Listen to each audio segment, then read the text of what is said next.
नमस्कार, आप देख रहे हैं पीबीपी न्यूज। कुछ घटना ऐसी है कि एक बार मालिक जबरदस्ती प्रशासन के नियमों को ताक पर रखकर सोसाइटी के लोगों को कुछ भरोसा अलग दिखाता है कि पहले बोलता है कि मैं यहां पे एक वेज रेस्टोरेंट चालू करूंगा और कुछ गलत जैसे अनाधिकृत बांधकाम करने की कोशिश करता है, तो सोसाइटी के लोग रोकते हैं उसे, तो कहता है कि हमें कानून के दायरे में काम करना है और हम आपको साथ में लेके हम वेज रेस्टोरेंट चालू कर रहे हैं। लेकिन उनके साथ में वो धोखा करता है और जब ये लोग महानगर पालिका का दरवाजा खटखटाते हैं और वहां पर लेटर डालते हैं, तो वहां पे वो कोर्ट से जाके स्टे ऑर्डर लेके आता है और उस चीज को इस तरह दिखाता है कि मैं यहाँ पे वेज रेस्टोरेंट चालू करने वाला हूं और मैं कोई भी ऐसा गलत काम नहीं करूं, बल्कि वो कुछ दिन बाद ताबड़तोड़ वहां पे बियर बार चालू कर देता है, बियर बार रेसिडेंस एरिया में। और वहां की सोसाइटी बाकायदा लेटर डाल चुकी है, ऑब्जेक्शन लेके चुकी है और वहां पे कई चेन स्नैचिंग हो चुकी है और कई दुर्घटना घटी। वहां की महिलाओं को निकलना आना जाना भारी पड़ा है। और सबसे दुर्दैव की बात, हिंदू धर्म का अपमान हो रहा है वहां पर। वो किस तरह से अपमान हो रहा है हिंदू धर्म का इस तरह से अपमान हो रहा है कि वहां पर मंदिर है और दो मंदिर है, और वह जबकि सुप्रीम कोर्ट का जो ऑर्डर है कि 100 मीटर के दायरे के अंदर कोई भी इस तरह की चीजें नहीं होनी चाहिए, लेकिन कानून को ताक पे रखकर, एक्साइज डिपार्टमेंट को ताक पर रखकर यह कार्य हो रहा है। हमारे बीच में महालक्ष्मी सेवा संस्था की सदस्य महिला बैठी है और इनका नाम है जोहरा सावंत। इन्होंने बाकायदा कई किस्म के लेटर डाल चुके हैं, लेकिन इसमें कोई सुनवाई नहीं हुई। अब इनसे सत्य क्या है, वहां महिलाओं की तकलीफ क्या है? देखिए, महिलाओं की दुख को महिला ही समझ सकती है और कोई इस बात को समझेगा नहीं, क्योंकि उनको व्यतीत करना है वहां की जीवनी। नमस्कार मैडम। जय श्री राम। ये जो घटना हो रही है आपके साथ में, वहां पे जो आपके साथ में महानगर पालिका अनदेखा व्यवहार कर रही है, सौतेला व्यवहार कर रही है, क्या कारण है और क्या तकलीफ है आपकी?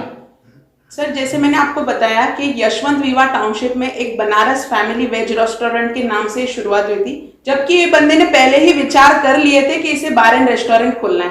बट जब लोगों को पता चला कि यहाँ पर बार एंड रेस्टोरेंट खोलने वाला है, तो लोगों ने ये मुद्दा उठाया, हर दरवाजे खड़खड़ाए और सारे लोग आगे आके इसको रुकवाया है और यहाँ पर उन्होंने वेज फैमिली रेस्टोरेंट खोला।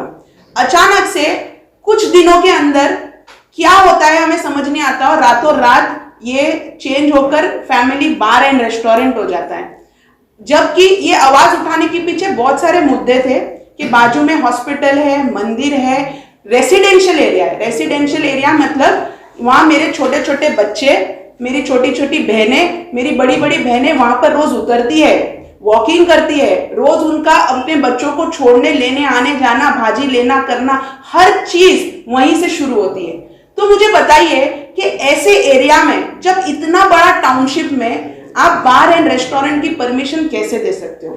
जबकि अगर हमारा गवर्नमेंट का लॉ, सुप्रीम कोर्ट आगे आके कुछ स्टेटमेंट देते हैं कि भाई यहाँ पर ऐसी जगहों पर ये बार एंड रेस्टोरेंट खोलना मना है, इस स्टेटमेंट को पार करके भी यहाँ की महानगर पालिका, यहाँ के हर व्यापारी लोग, हर बंदे कैसे आगे जाकर ये बार एंड रेस्टोरेंट में कन्वर्ट किया गया।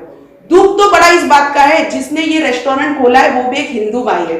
हिंदू भाई एक हिंदू धर्म को एक उनकी आस्थाओं के साथ खेल रहा है, वो सबसे बड़ा दुख है मेरा। और मैं आज यहाँ पर इसीलिए आई हूँ कि मैं महिलाओं के लिए लीगल कार्यवाही चाहती हूँ। हमारी लीगली मैं आपसे निवेदन करती हूँ कि ये कार्य को रोका जाए, वरना मेरी घर की महिलाएं, हमारे बच्चे सुरक्षित नहीं है। आप मुझे बताइए, ये कार्य सही है? ये कार्य को नहीं रोका गया, ये कार्य को आज नहीं रोका गया तो ये हर जगह होगा और हम ऐसे ही सोते रहेंगे। हमारी जैसी और महिलाएं ये आगे आनी चाहिए और इस महिलाओं को ये आदेश देना चाहिए कि ये चीजें अभी के अभी रोकी जाए। इसी मैडम, आपने और कहां इस विषय में कंप्लेंट की? एक्साइज डिपार्टमेंट में आपने कंप्लेंट किया है? हमने हर जगह लेटर डाले हैं, प्रभाग डी में, पुलिस स्टेशन में, एक्साइज डिपार्टमेंट में, हर जगह लेटरबाजी हुई है। पर इस लेटर, दुख इसी बात का है कि इतने लेटर जाने के बाद भी महालक्ष्मी सेवा संस्था को एक भी लेटर का जवाब नहीं आया हुआ है। अगर लेटर हम डालते हैं कोई आंदोलन का तो हमें तुरंत जवाब आता है। तो इस लेटर पे ये मुद्दा क्या इतना गर्म नहीं है? लोगों की झोपड़ियां तोड़ दी जाती है वसई महानगर पालिका के द्वारा, तो क्यों ये जो काम हो रहा है क्या ये लीगल है? मेरा प्रश्न ये है सरकार से। मैडम, आप डायरेक्ट एक आरोप लगा रही हैं। आपको क्या लगता है महानगर पालिका पुलिस स्टेशन और एक्साइज डिपार्टमेंट मैनेज हुआ है? सर, मैं इस पे आरोप नहीं लगा सकती हूँ, पर थोड़ा बहुत लीगल कायदा कानून हम भी पढ़े लिखे हैं, थोड़ा बहुत तो जानते ही है। सुप्रीम कोर्ट का जो ऑर्डर मैंने देखा है, अगर सुप्रीम कोर्ट के वो ऑर्डर को नहीं मान रहे हैं और आपने लेटर डाला है तो कहीं ना कहीं कुछ तो मैनेज हुआ है, कहीं ना कहीं कुछ तो गलत हुआ है। सर, नीचे से लेकर ऊपर तक लोग दबे हुए हैं, ये मैं खुला कहना चाहूंगी, क्योंकि हमने बहुत बार महानगर पालिका में गए हैं लेटर देने के लिए, बट आज तक वहां के आयुक्त ने हमें अपॉइंटमेंट नहीं दी है। तो ऐसा क्या है कि आयुक्त हमें फेस नहीं कर सकती?